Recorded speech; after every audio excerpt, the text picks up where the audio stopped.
বন্দে পুরুষোত্তম, বন্দে পুরুষোত্তম, বন্দে পুরুষোত্তম। আমার জীবন পথে সারথী পরম প্রেমময় শ্রী শ্রী ঠাকুর অনুকূল চন্দ্রের শ্রীচরণে প্রণাম জানিয়ে শুরু করছি আজকের পরিবেশনা। শ্রদ্ধেয় দাদু মায়েরা, এই মুহূর্তে যে যেখান থেকে দেখছেন সবাইকে আমার আনন্দিত জয় গুরু।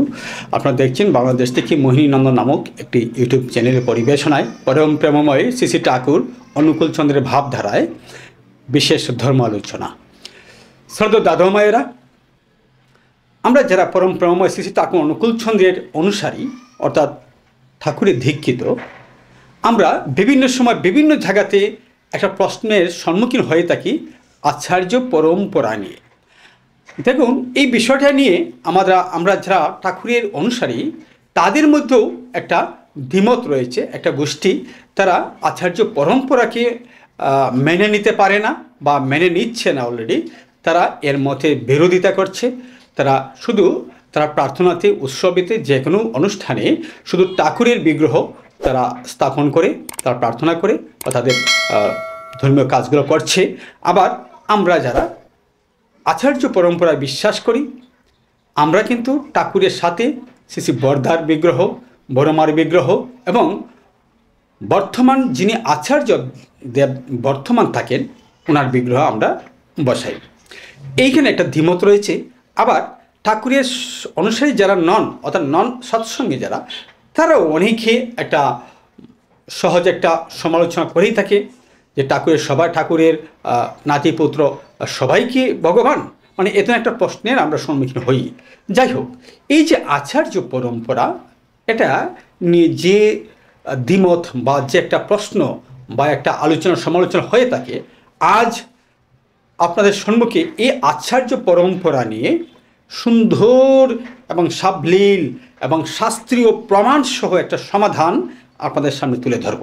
শ্রদ্ধেয় দাদু মায়েরা, এই যে আচার্য পরম্পরা, তা শুধু পরম প্রেমময় শ্রী শ্রী ঠাকুর অনুকূল চন্দ্রের মধ্যেই কি ঠাকুরই প্রথম রেখে গিয়েছেন আচার্য পরম্পরা, নাকি এর আগে যে অন্যান্য অবতারগণ আসছেন বা অন্যান্য ধর্মাবলম্বী যারা, তাদের মধ্যে সেই আচার্য পরম্পরার প্রথা বা রেওয়াজ বা এই ধারণাটি প্রবাহমান ছিল বা চলমান ছিল? এই বিষয়টিকে আমরা জানি। আমাদের যে প্রধান ধর্মীয় শাস্ত্র গ্রন্থ বেদ, উপনিষদ, এই বেদ, উপনিষদ, ধর্মগ্রন্থগুলো কি বলে?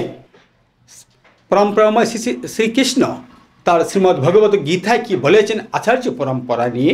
এ সমস্ত বেদ ঘাটিয়ে, সমস্ত ধর্মশাস্ত্র ঘাটিয়ে নির্ঝাস এবং সঠিক এবং সর্বশেষ সিদ্ধান্ত আজ দেবেন আপনাদের আমার সুপরিচিত, আমি যাকে আমার শিক্ষাগুরু হিসাবে মনে করি, সেই বাংলাদেশ থেকে আন্তর্জাতিক খ্যাতি সম্পন্ন বক্তা পণ্ডিত শ্রী রায়ন চক্রবর্তী শুভ। পণ্ডিত শ্রী রায়ন চক্রবর্তী শুভকে নতুন করে পরিচয় করে দেওয়ার আর কিছু নেই। আপনারা হয়তো অনেকেই জানেন, যিনি আন্তর্জাতিকভাবে ঠাকুরের কথা বলে, ভগবানের কথা বলে, ঠাকুর সহ অন্যান্য ধর্মাবলম্বী, অন্যান্য মতাবলম্বী যারা, শ্রী রামকৃষ্ণদেবের, শ্রী কৃষ্ণের ইস্কন তথা যত হিন্দু সনাতনী যত ধর্ম মত আছে, প্রত্যেক ধর্মেই কিন্তু ওনাকে আহ্বান করা হয় ধর্মকথা আলোচনা করার জন্য। কারণ উনি সবসময় নিজে মন গড়া কোনো কথা বলেন না, যুক্তি দিয়ে কোনো কথা বলেন না, তার শাস্ত্রের রেফারেন্স দিয়ে কথা বলেন।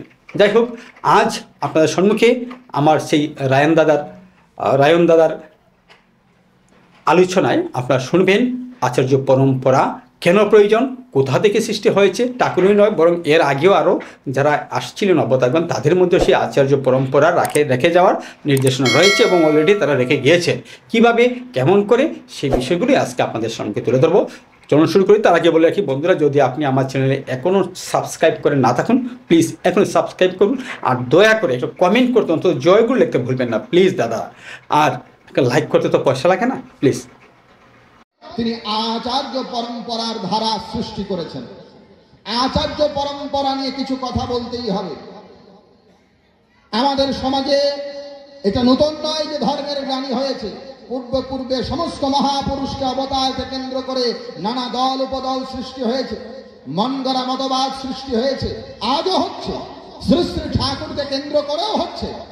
একদল শুধু ঠাকুরের প্রতিকৃতি বসাচ্ছেন, শুধু ঠাকুরের বাণী রাশি পড়ছেন, কিন্তু তার আচার্য পরম্পরাকে মানতে চাচ্ছেন না। তারা নানা রকম কুযুক্তির অবতারণা করছেন, অথচ আচার্য পরম্পরার বিধান এটা আর্য ঋষির বিধান। মনে রাখবেন, ঠাকুরের বাণীতে তিনি স্পষ্ট বলেছেন, পূর্বপুরুষ চেতন ধারা ধর্মে যদি ছাড়তে হয়, জোর গলাতে বলছি আমি নিছক, সেটা ধর্ম নয়।